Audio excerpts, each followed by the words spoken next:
Hi, my name is AJ, co-founder and CEO of Ezy Collect. Hi, I'm Raj, co-founder of Ezy Collect. So our mission at Ezy Collect is to eliminate late payment for businesses forever. And that's so important because if we can eliminate late payment, it means that our clients can run better, prosperous, growing businesses. And that's our purpose, to help businesses grow and succeed. Now, late payment is our mission, and eliminating late payment is our focus as a business. And it's one that's very close to my heart because before starting Ezy Collect, I ran a wholesale manufacturing and distribution business that suffered with cash flow issues caused because of late paying customers.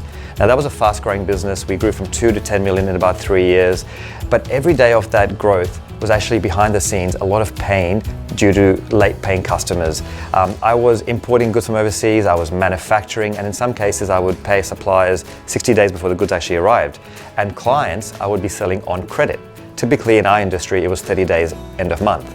And so what that caused was a massive imbalance between when I actually had to pay for goods and when I received the money, sometimes 100 to 150 days.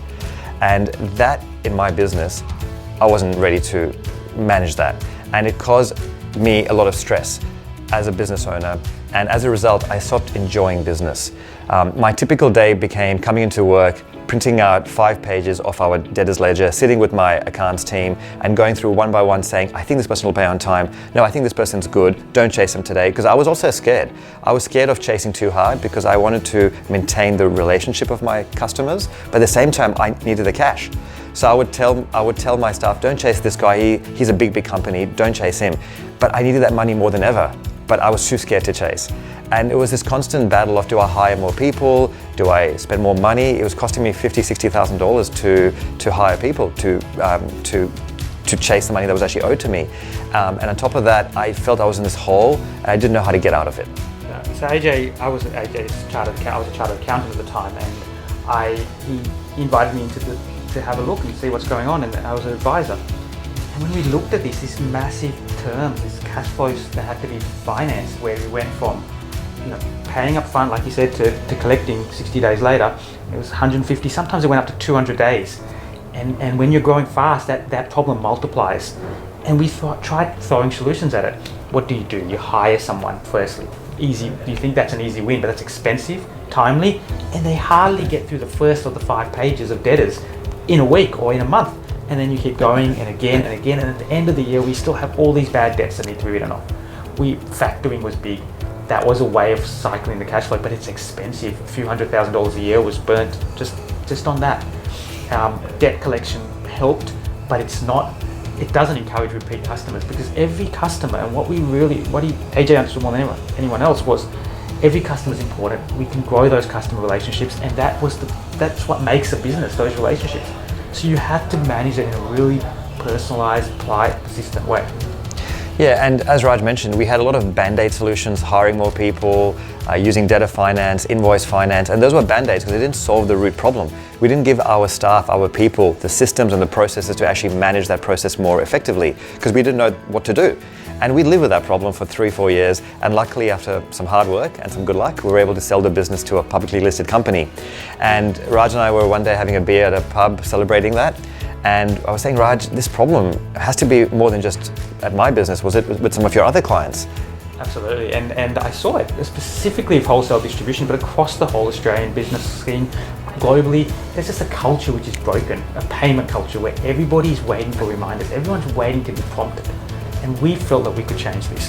Yeah, and look, Raj, to be honest, say 30% of your customers are good, they'll pay. It's the 70% that really is the problem customers. And so when we were talking about the secret sauce of getting paid on time, it came down to persistent, polite, personal follow-ups. Personal is very important because, as Raj just said, it's all about that relationship. But the persistency is so important because people are good by their nature, they will pay. But to get to the top of that payment queue, you need to be the one that yells and screams the loudest. It's like I say, the squeaky wheel gets the oil. That was the secret sauce. And we said, why don't we give other businesses that squeaky wheel? Why don't we give them a product or an app they can plug into their accounting system so they don't have to spend more time and money setting up a new product, plug into their accounting system that quickly gives them a squeaky wheel so they can set up persistent, polite, personal communication with their customers. And a key point here is it's not just the communication with customers around email reminders. Automated reminders is brilliant, but it's more than that. Businesses already have staff how do I make the staff more effective? How do I tell them in the morning when they come to work, call these 10 people today, here are the people that you focus your day on, here's how you should manage your relationships, here's how you can actually run your business with your people, give them the systems. It was all about automation, but the human touch with it as well. Yeah, right? Making sure they have the data and the information to be effective, to be efficient, and just get it done. Yeah, and as Raj mentioned, in my last business, I wrote off about $80,000 a year in bad debt. And the main reason was because I didn't know who to escalate the debt to. So from the very first day when we built Ezy Collect, we wanted to put in place simple escalations to third parties. So a business has an internal process that they run, email, call, SMSs, letters, and then if they need to go to a third-party legal firm or a debt collection firm, they can go to someone trusted. Because I wrote off bad debt only because I didn't know who to go to. It became more than 90 days overdue and I then just wrote it off. Yeah, it was exciting because after conceptualizing it, we went and built it, and it was really exciting. Our first 10 customers, they saw results. It was quick. It wasn't rocket science. It was a simple solution. It worked quickly. They were up and running in an hour, and guess what? They saw results. Their overdue debts were falling significantly. They were going down from by 60-70%. They were running efficiently, and their businesses. And what we found most exciting was that gave the owners, the founders, the ability to go out and grow their business and thrive more than just, I've got to work out cash flow, how am I going to pay the bills, how am I going to pay salaries this week. The money was coming in the door, and it was just by this one simple solution. But the stack was building. What we learned was we need to add debt collection. Yeah, and as the years progressed, fast forward to today, the way people get paid today has changed. The technology landscape has changed. So we've innovated to continue to stay true to our mission of eliminating late payment and helping our customers run more successful businesses. So very quickly after we had that first product, we saw that we need to look at the whole customer life cycle. When our customer starts working with someone, it starts with, who's the right customer to work with in the very first instance. I don't want to, yes, chasing is very important, but go back a few steps. How do I onboard the right customer? How do I know if this customer is a good risk or a bad risk? A lot of businesses, and at least how I used to do it, was a PDF of a trade application form. I would ask on there, who is your director? How much credit do you want? And give me 3 trade references. And often my salespeople in my last business would want to get the sale, so they'd bring in this application form. My accounts team was already overwhelmed with chasing late paying customers and all the other admin that they were doing. And they would call maybe one of the 3 references. And because of the pressure from sales and from me, we would open up these trade accounts, give someone $10,000 credit based on a trade reference, which is always good, by the way. And I can't imagine a bank giving you a loan for $10,000 based on Raj saying that I'm a good guy. Yeah, that's right. Like small businesses giving away these huge amounts of credits with little processes, little understanding of the business that they're dealing with. It makes we needed to solve that as well, because before you even make the sale, we need to make sure the credit worthiness is there, and in a simple way. So using our data and our platform and the insights that we gathered from all our customers that we have, we were able to build some very data-driven, insight-driven ways for businesses now to onboard customers through really seamless application forms, assess the risk, because risk needs to be, especially now in the times that we live in, need to be assessed more scientifically, more data-driven. Say, if I work with this customer, it's a good customer, and this is how much credit I should extend. And if you get the right customers on board, then chasing them becomes more effective, and you get better results.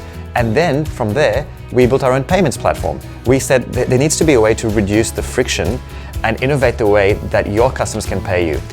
Paying by bank transfer is good, but customers more and more we saw wanted to pay by credit card, by installment payments, like the buy now, pay later installments. They want to pay by direct debit.